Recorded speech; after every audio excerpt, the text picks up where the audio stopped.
নতুনের সাথে বাড়তি ঘনিষ্ঠতায় মন যেই ভোরকে কড়া জবাব দিল কোমলিনী। হ্যাঁ বন্ধুরা, চিরসখা সিরিয়ালের আজকের পর্বে এমনটাই দেখতে চলেছি। গল্পের শুরুতেই দেখা যায় পাড়ার সাংস্কৃতিক অনুষ্ঠানে সেদিন ভীষণ ভিড়, আলো ঝলমলে মঞ্চ, সবার মুখে হাসি, আনন্দে ভরপুর পরিবেশ। অনুষ্ঠানের মাঝেই নতুন ও ভোরকে একসাথে দেখা গেল বেশ ঘনিষ্ঠভাবে কথা বলতে। দুজনের হাসি আর ফিসফাস অনেকের চোখেই পড়ছিল।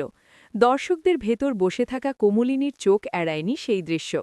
কোমলিনী এতদিন চুপচাপ ছিল, সে কখনো প্রকাশ্যে কিছু বলতে চায়নি, কিন্তু সেদিনের পরিস্থিতি তাকে অন্যরকম সিদ্ধান্ত নিতে বাধ্য করল। অনুষ্ঠান শেষের দিকে উপস্থাপক যখন সবাইকে মঞ্চে আমন্ত্রণ জানালো, তখন কোমলিনী ধীরে ধীরে উঠে দাঁড়াল। আত্মবিশ্বাসী ভঙ্গিতে সে মঞ্চে উঠল, চারদিকে একবার তাকালো, তারপর মাইক্রোফোন হাতে নিল। শান্ত কিন্তু দৃঢ় কণ্ঠে কোমলিনী বলল, সম্পর্কে সম্মান আর সীমারেখা খুব গুরুত্বপূর্ণ। কেউ যদি সেই সীমা ভুলে যায়, তাহলে ভুল বোঝাবুঝি তৈরি হয়। তার কথায় সরাসরি কারোর নাম না নিলেও উপস্থিত সবাই বুঝে গেল ইঙ্গিতটা কার দিকে। ভোর কিছুটা অপ্রস্তুত হয়ে দাঁড়িয়ে রইল, নতুনও চুপচাপ। কোমলিনী আবার বলল, বন্ধুত্ব থাকতেই পারে, কিন্তু এমন আচরণ করা উচিত নয় যাতে অন্য কেউ আঘাত পায় বা অসম্মানিত বোধ করে। মঞ্চের পরিবেশ মুহূর্তে বদলে গেল, কেউ ফিসফাস শুরু করল, কেউ আবার বিস্ময়ে তাকিয়ে রইল।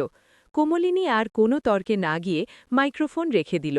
তার চোখে ছিল আত্মমর্যাদার দৃঢ়তা। ভোর ধীরে ধীরে মাথা নিচু করল, সে বুঝতে পারল কোমলিনীর কথায় রাগ নয়, ছিল কষ্ট আর সতর্কতা।